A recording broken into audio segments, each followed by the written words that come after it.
Hi everyone, Patti Hall here, the author of Loving Large.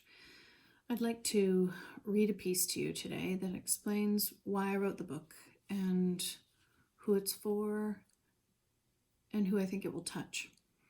But it isn't for one reader. It was just created by a woman who needed to talk about her story, so it could be for anyone. I was already juggling all of the responsibilities of being a super involved mom of two young teens when my job description got a lot more complicated. The myriad roles of caregiver, advocate, cheerleader, and lay clinician were foisted on me by ruthlessly rare disease, and the burden got so heavy that it broke me. I got my kid what he needed, and then I cracked open like the continental divide. It was many years later that I realized upon reflection that I, like all parents of sick kids, was living, or rather persisting, in a permanent state of prolonged crisis I can only liken to PTSD. Something is activated in us when we become a parent. Some primal message tells us to look after that tiny, helpless human whose eyes mirror our own, whose safety instantaneously becomes our singular priority.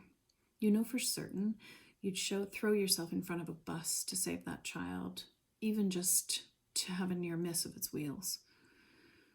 You brace yourself for fevers, scrapes, bruises, chickenpox, broken arms, all the hallmarks of growing up, right? You're on perennial guard, patrolling the perimeter of their lives, performing risk assessments on absolutely everything. But nothing really bad is ever going to happen. You know the odds are against that. You act in service of crisis prevention. You don't get entirely blasé as a parent.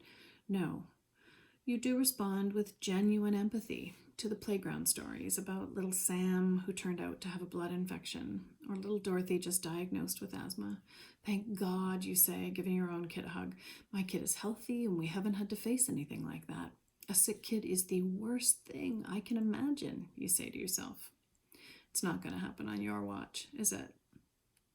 Then the 10-story tidal wave of a terrible diagnosis hits your family, sweeps each of you into a torrent of dark water and debris that is the medical system and limited treatment options, and all you can do is flap your arms furiously and try to rise to the surface.